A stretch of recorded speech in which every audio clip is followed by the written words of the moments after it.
It's October, I'm gay, and I have so many book recs for people who want to read about gay girls kissing and maybe occasionally being vampires or taking down evil governments and then kissing.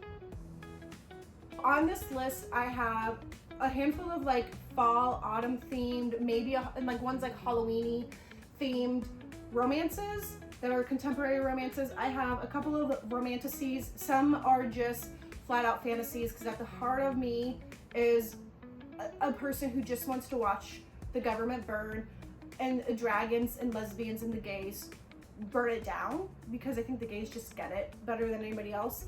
And then I have like one non-fic and then one general fic. At the top of my list when it comes to romances is Learning Curves. I do not have a copy because every time I go to the bookstore to pick it up, it's gone.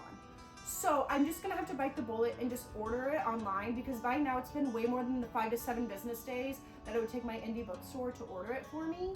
And I'm tired of waiting. I admit I don't know too much about it because I don't read too much about the plot and the anything outside of the tropes of contemporary romances, because I just read them for the vibes and the giggles, okay? I just want to read about two gays falling in love, specifically with one either resisting the fact that they're gay, which was me for like 30-some years, or one of them just resisting the love because they don't want to fall in love, or this is also me, being too dense to realize the other person loves them. It's Professor X Professor. I think one of them's like an English teacher or a librarian. They're at a university. If I remember right, they've known each other before and they meet up, and I think they used to have a thing. And then they hopefully do lesbian stuff. It's a great explanation of the book. The second one on my list for romance, I've actually started last night. I rescued 3 Sapphic romances from the bookstore last night because they needed homes. The next chapter is a bookstore romance. I eat up bookstore and coffee shop romances so bad, and they just reek of fall. I don't care, they could take place at Christmas and they're fall to me. Washed up child actor meets bookstore clerk slash, that's gonna be a spoiler, never mind. It's fake dating, which I love. Arranged marriage slash fake dating slash marriage of convenience. I lump all those together. I eat that shit up, because what do you mean we're not supposed to like each other and fall in love? That's not part of the arrangement. Oh, but we love each other so much, we have to break the rules of our arrangement. I eat that shit up. That's what this has in it. The childhood actor, the brown haired girl, she is newly queer, so it's late in life coming out. She's trying to figure it out.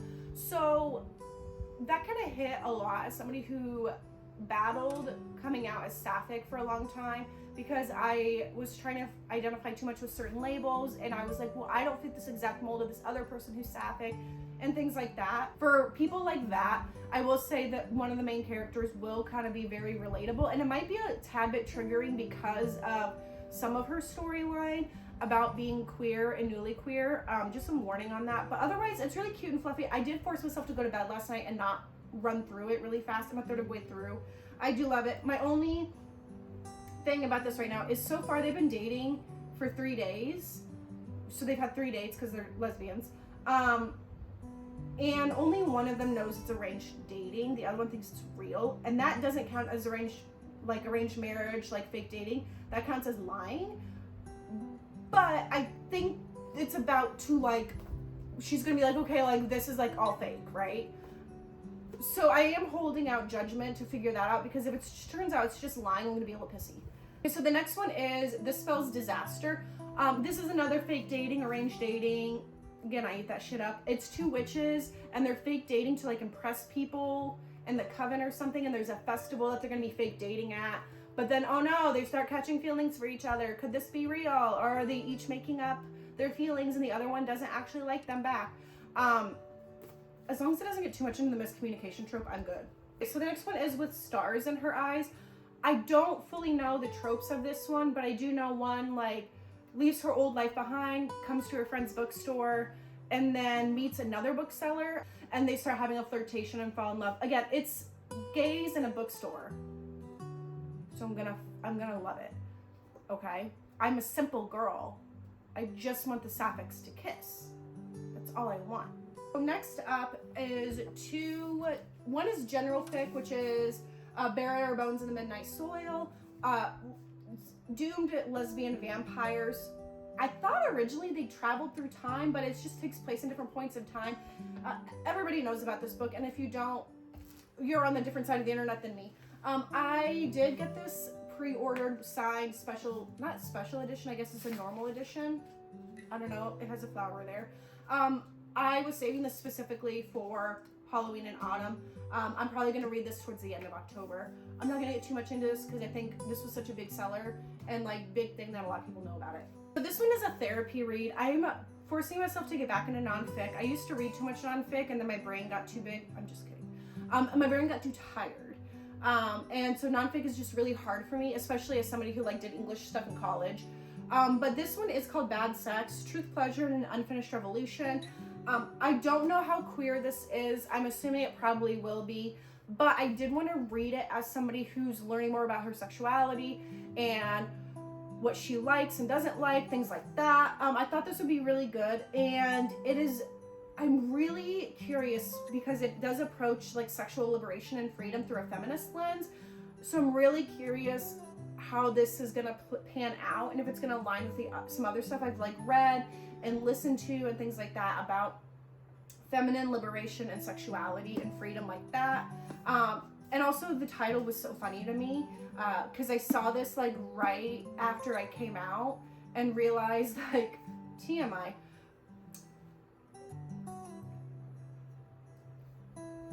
Sex with men wasn't that great. Okay? I'm sorry. I made it great, but I think another woman would have too. So I have several romantasy / fantasy. I'm going to lump them all together because some of these are categorized as romantic fantasy. I personally think, judging by what I've heard about some of these books and what I've been told through reviews and stuff, that they might not be romantic fantasy. They just might be fantasy with romance in them, and we keep miscategorizing them because they're written by women. Not going there. This next read is To Let Them Burn. This was actually going to be Sapphic September read. However, I read catabasis, whatever you want to call it. Arquam says you can say it both ways, by the way. And that took me 12 fucking days to read, which is insane for me. And this is coming from somebody who read Babel in like a couple of days and 5-starred it and is obsessed with Babel still to this day. It was fine, by the way. Catabasis was fine. It was okay. I know it wasn't Sapphic September to read that, but everybody was reading it and I was getting FOMO. So this is being pushed back to just Sapphic Autumn, which is what I'm declaring September, October, November, by the way.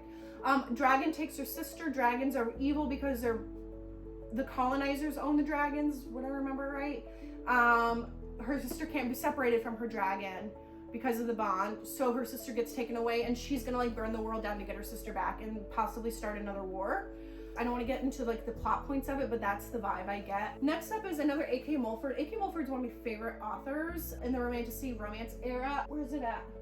The 5 Crimes of Opeth series. I devoured that. It's all gay in some way. Everything A.K. Mulford writes is somehow gay. So this one is bisexual.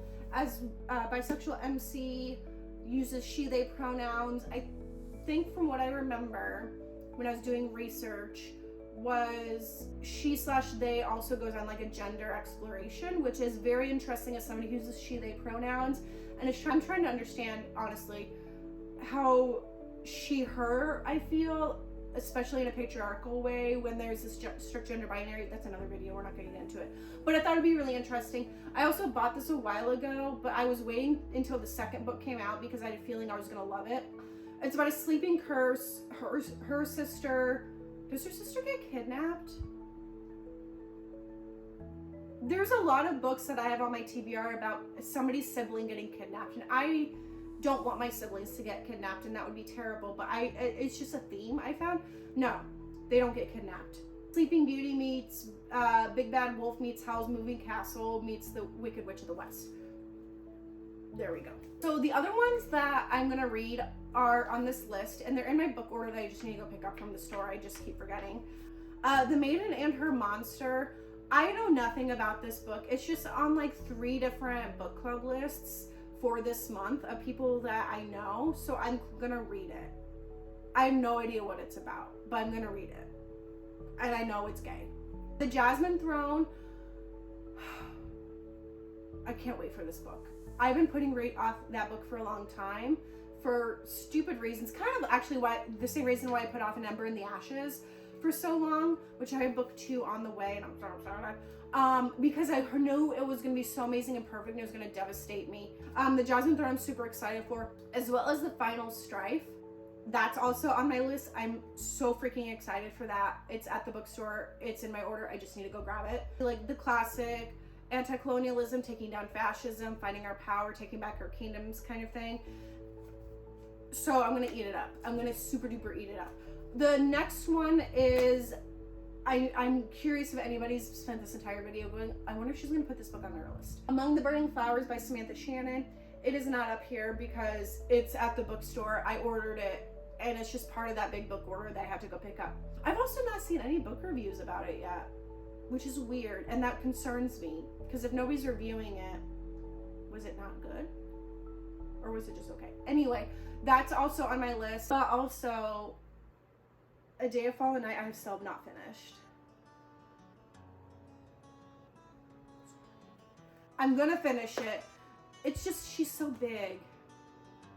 She's so big and chunky that I keep getting into it, and then something else happens. A Day of Fallen Night I think is more of a winter read when I'm on my winter break and can just sit there for a few days.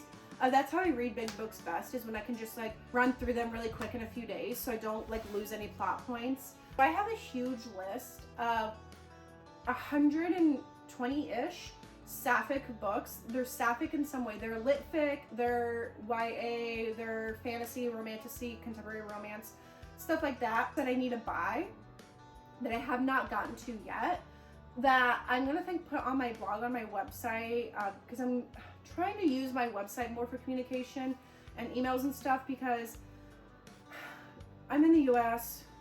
Pray for me, feel bad for me, please. TikTok is damn near unusable anymore. Instagram's stupid and I hate it. I refuse to go back on Facebook. That cesspool of ugh. And then YouTube now made like a bajillion-dollar deal. I don't remember the number, but a multi-billion-dollar deal with Israel for running their pro-Israel ads and stuff, and that pisses me off. So now who knows how usable YouTube's gonna be soon. Plus all their AI crap that they've been posting. And also Crunchyroll's not safe anymore because apparently they're replacing their like subtitle software with AI from Israel. So now I have to cancel my Crunchyroll. Anyway, so I'm gonna start posting more stuff there, trying to direct people there, so that way when everything crashes and falls, I at least have people's email addresses. So if you want my Sapphic TBB list and my Sapphic TBR list, it's going to be there. I also have a list I'm working on a queer book club that's local. It's not going to be on the internet. I don't have the ability to manage that. That's just like mostly fantasy and romance. I think I'm going to throw in a few nonfic once I get the like super big thumbs up and we can put it on the calendar for the nonprofit that I'm volunteering for. Link is in the important links part of the description. So yeah. That's my TBR for Sapphic Autumn. I extended Sapphic September to be Sapphic Autumn. It's gonna be beautiful and fun and amazing and so fucking gay. I'm gonna be honest. Hopefully, this manifests a wife. Manifest a wife for me, guys. Gals, gays, days, and everybody in between and outside of that. I just want a wife. Okay, bye!